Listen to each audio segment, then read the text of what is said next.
Hello and welcome to the first virtual edition of Thoughtworks Live.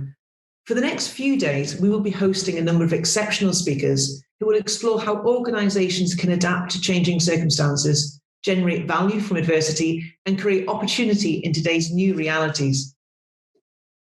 Our sessions will focus on turning change into competitive advantage. How can adversity become an accelerator? And what are the capabilities that allow enterprises to capitalise on disruption? I'm delighted to introduce Gina Miller.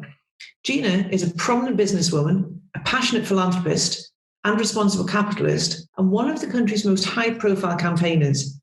She has campaigned in the areas of investment and pension reform, political transparency and scrutiny, modern-day slavery, social justice, and the charity sector, to name just a few. Welcome, Gina, and thank you for joining us today. My pleasure.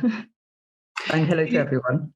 Gina, your life story is one of extraordinary resilience. When I read your biography, I was quite compelled, and obviously it was a great stepping stone for our discussions today. But you've really faced into significant adversity in your personal and professional life, and that courage is full of inspiration. Could you share with us how you overcame some of those challenges and how you cultivate resilience from your early life? Gosh, where do you start? But I think I'd start with learning. I tend to try and stay calm and learn from each failure or each knockback and take, if you like, a prismatic approach. Look at all the angles. Think about what I can learn from the situation I'm in. And I try not to shut out my emotions as I'm going through that process, but acknowledge them, experience them, have cry quite often, cry it out, wipe away the tears and then start again. Because to me, unless you embrace the time and space you're in, you can't really move out of it very quickly. You tend to spend time almost wallowing in those emotions. The more you try to push them away, you end up in this sort of treading water state. So my approach that I've learned to do is to actually deal with it at the time, full on, face on. And as I said, don't shut out those emotions. But when I'm really exhausted and need to refill, if you like, my resilience tank, I tend to revisit the thoughts and words of great leaders. As you said, my book is called Rise because of that, a wonderful poem from Maya Angelou. So, I'll think and go back and reread those incredible words about, you may shoot me down with words, you may cut me down with your eyes, but still I'll rise. And the extraordinary John Hume, who has recently passed, and his words on difference, that it's not an accident, it's an accident of birth, and that we must respect differences, because that's what brings out our humanity.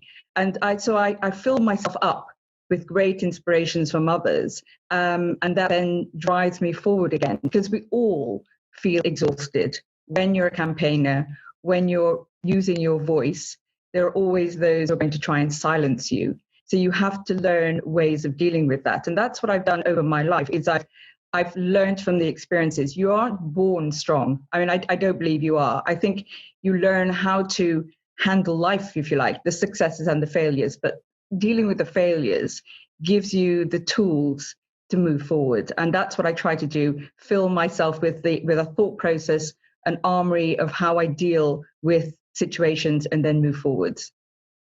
That's fascinating, and I love the fact that you've called out almost grasping that emotion and using that as a power of strength.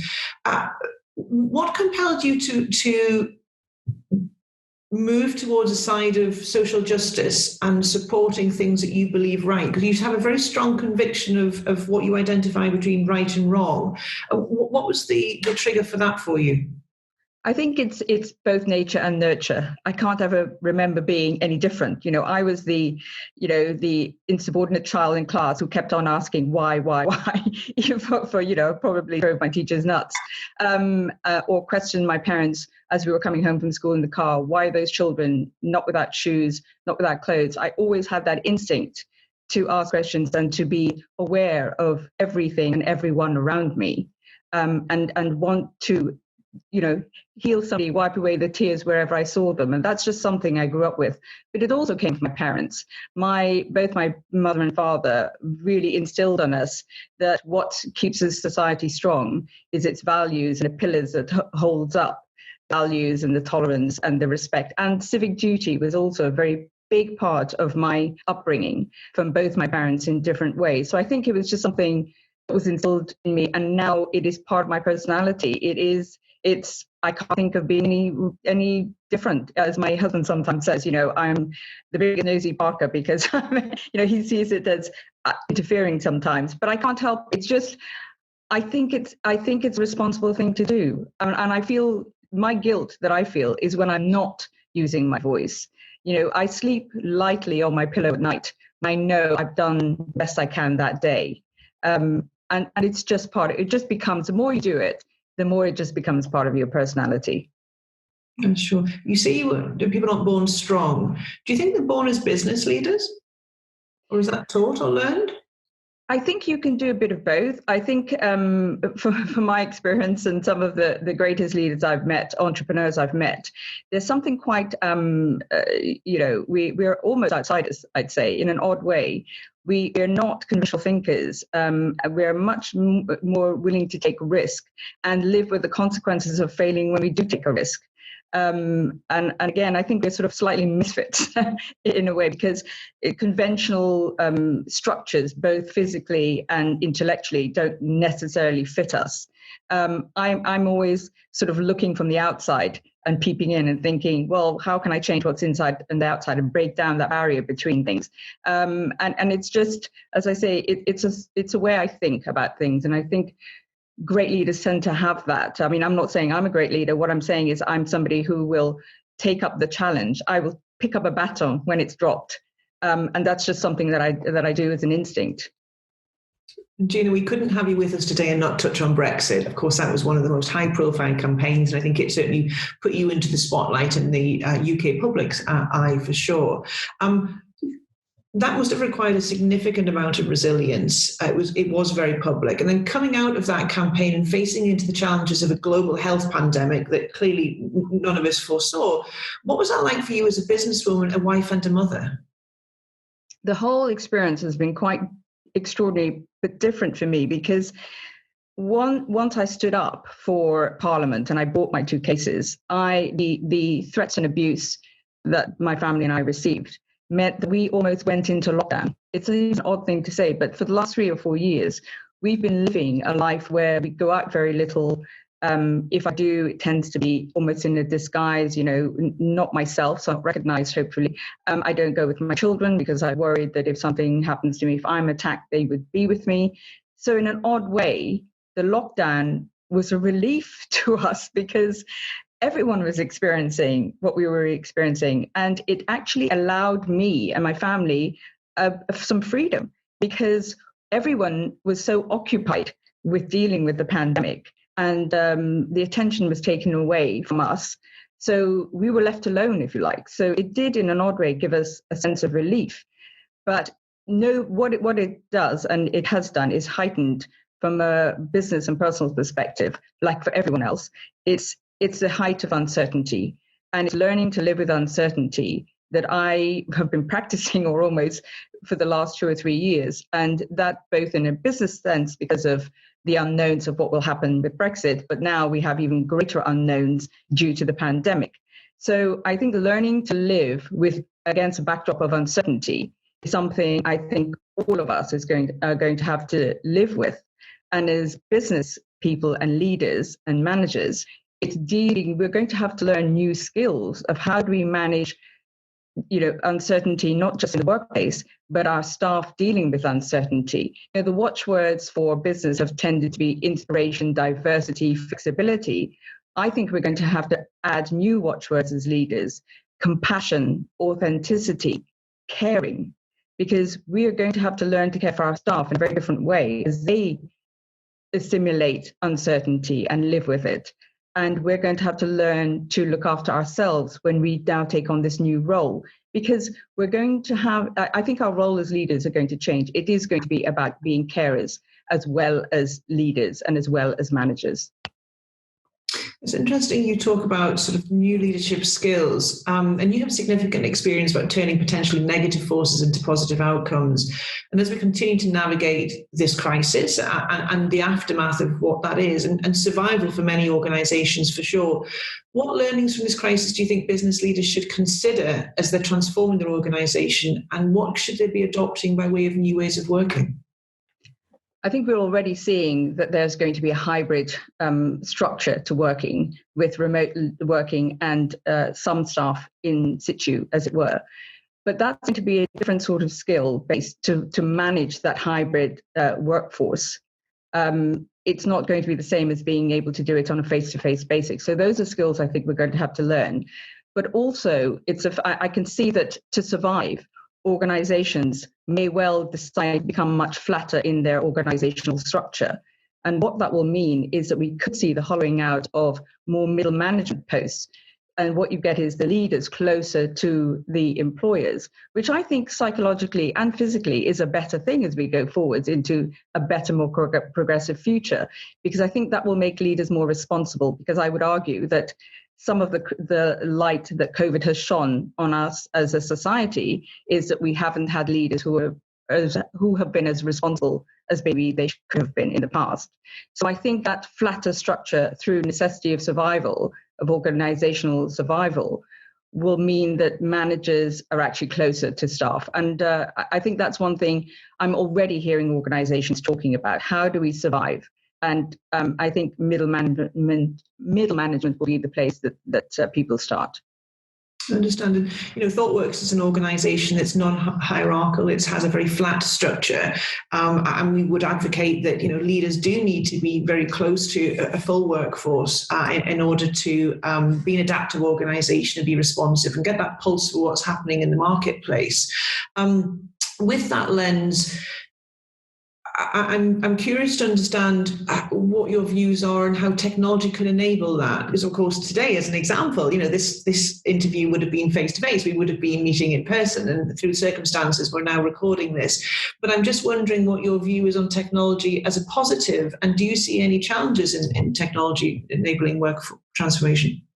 Yes, I think technology is one of those conversations that we perhaps didn't have enough of pre-COVID, in that we were already moving to a world where technology was going to enable an environment where perhaps for 75, instead of 75 members of staff, you have one, and technology, and then you have the ripple then effects of issues that comes from that, such as in a societal sense. What happens to taxation? Who pays tax? Who pays into the public purse?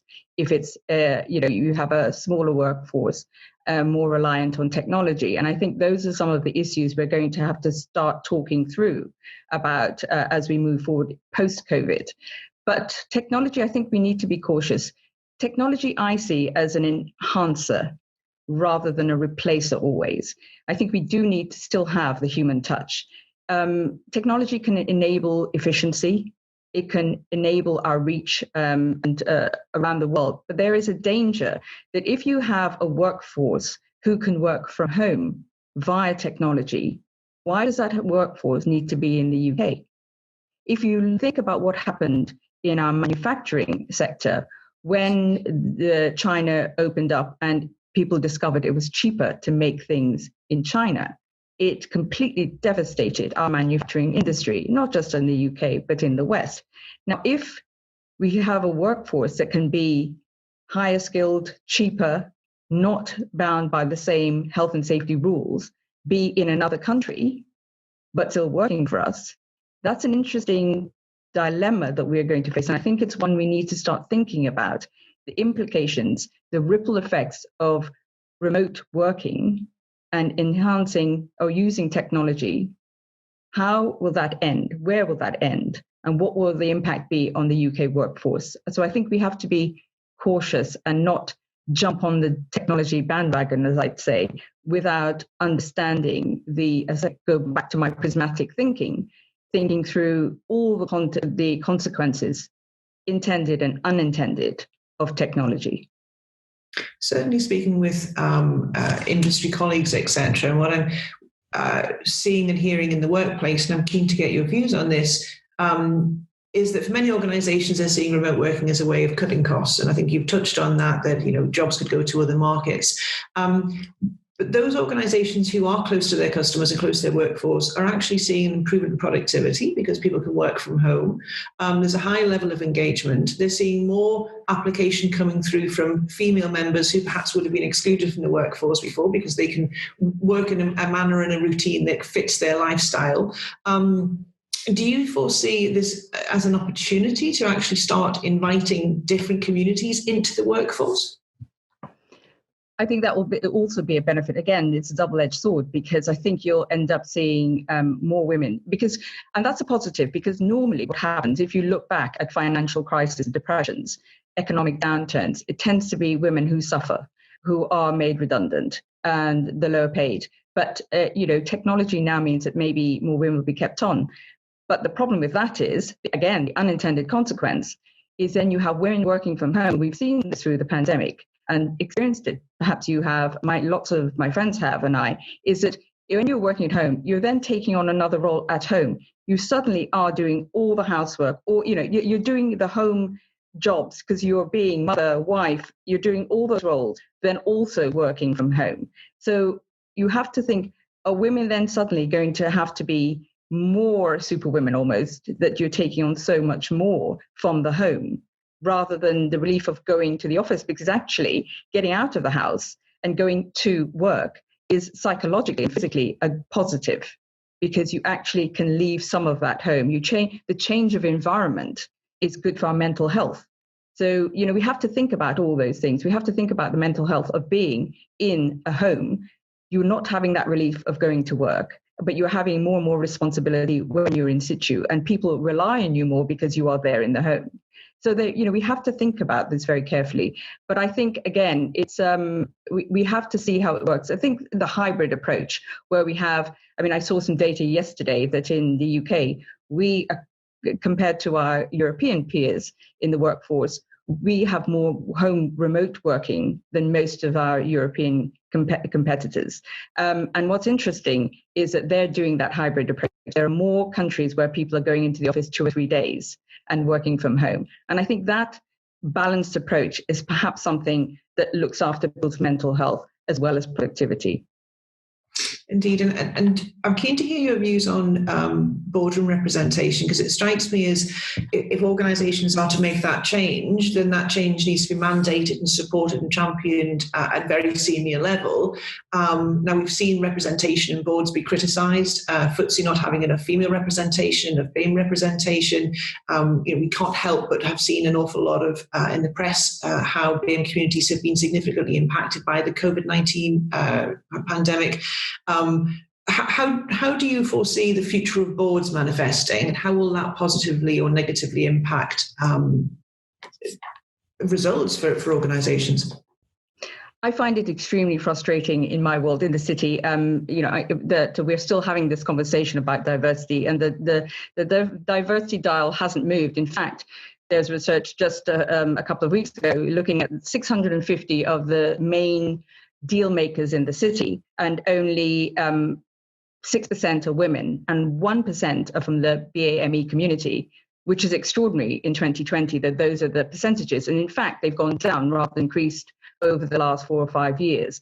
But this is about, I think the thing we need to tackle now is to move away from external signs of diversity to unconscious bias, and really think about conscious diversity and having people from different backgrounds and different social experiences and little social economic backgrounds to create real change, because it's external. It has been.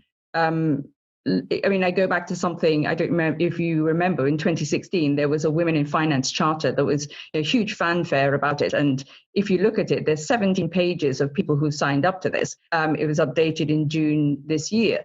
And every company you can think of has signed up to this charter. And yet when you look at the data, go beyond the words on their websites, go beyond the charters they've signed up, the data doesn't reflect that sort of diversity in the workforce. And I think as we move forward, there is an opportunity now to almost encourage and insist that bonuses perhaps and pay is linked to a diversity data set, so that unless managers are promoting people from diverse backgrounds, that they don't get that bonus. I mean, money talks, and it's a great motivator.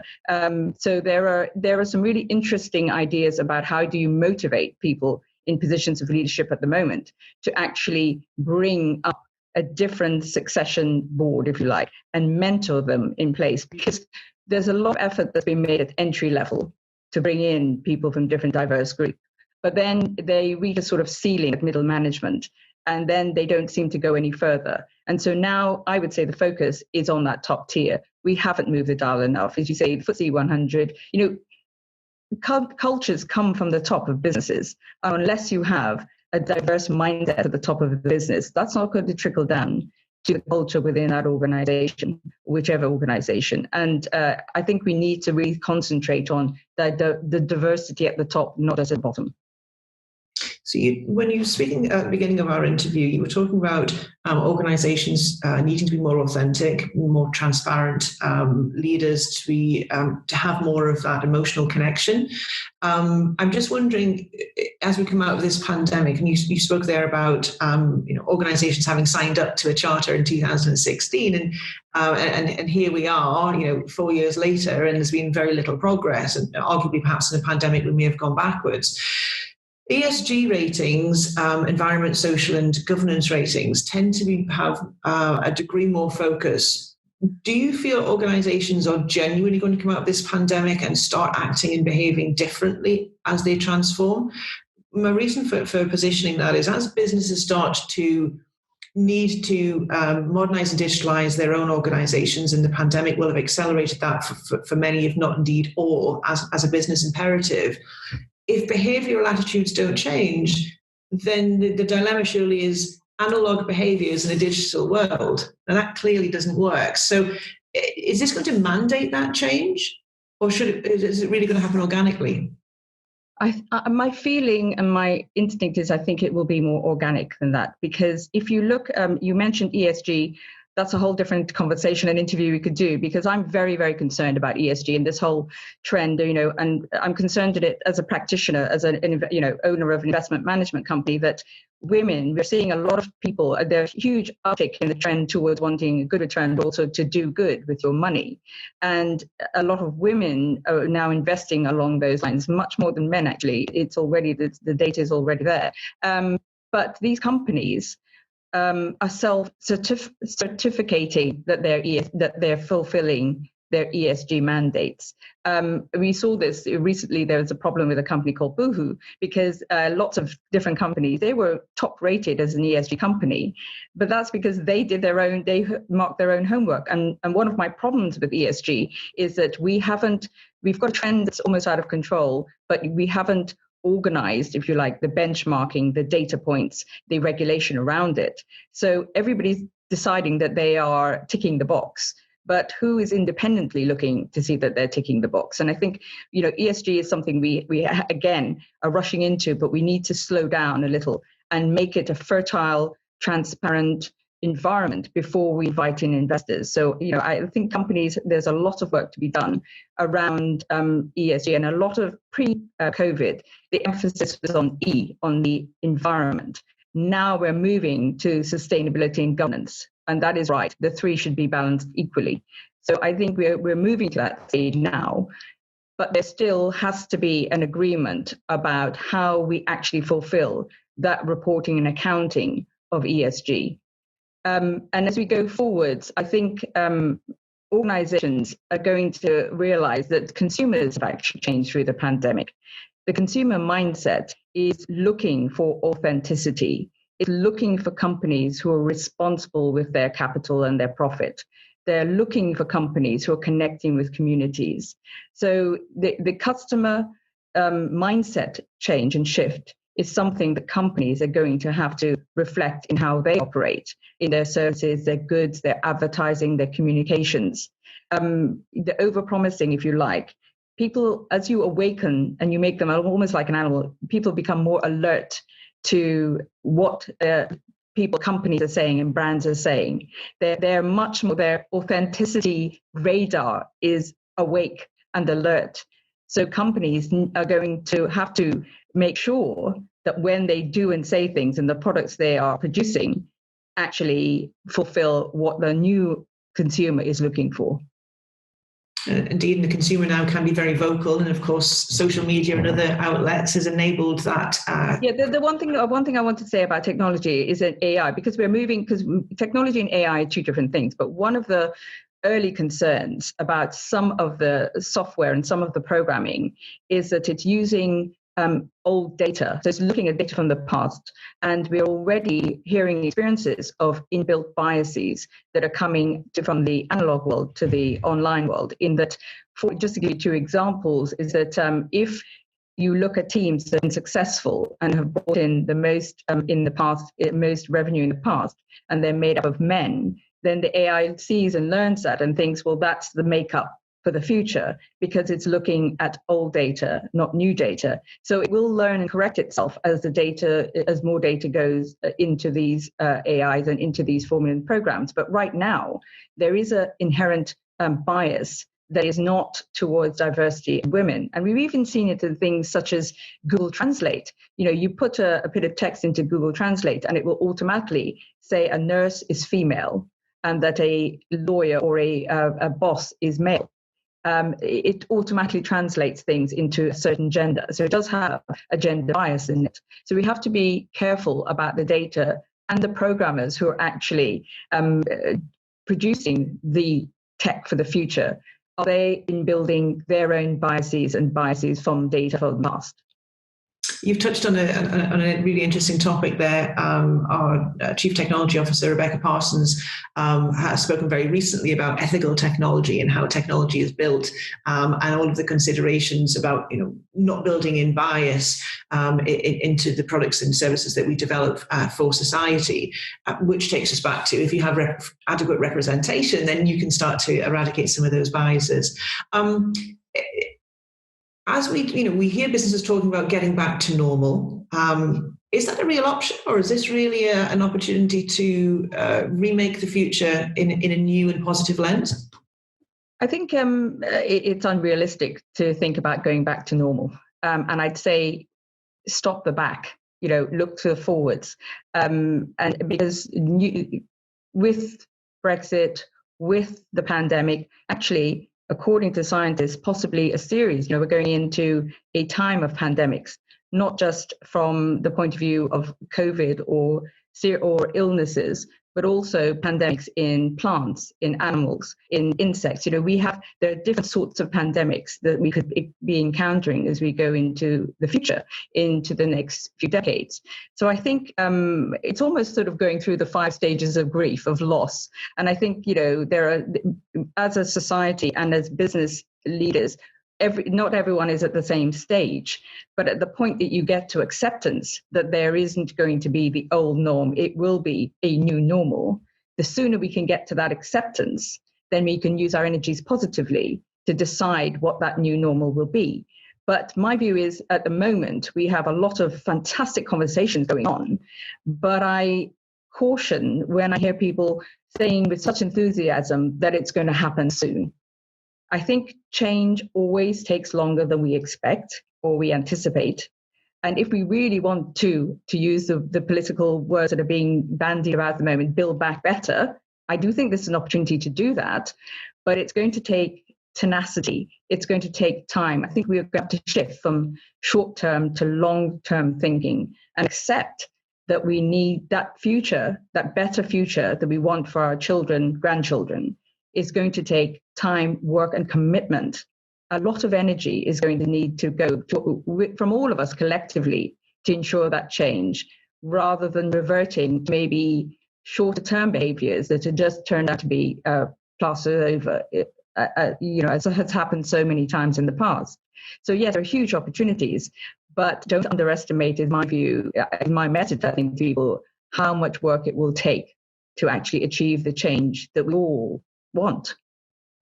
Certainly, and I think one of the things that we can summarize from this pandemic is organizations need to remain flexible. They need to have an organizational structure that can adapt very quickly, because we just do not know what's around the corner, and we can't predict that for sure. Gina, a huge thank you for your insights today. Very insightful, very thought-provoking, very challenging in a really constructive way, so thank you for that. Please tune in later as Thoughtworks Live, Luke Vinogrov and Kathy Gettelfinger explore technology and organisational building blocks that equip organisations to absorb the benefits of market shifts. Thank you.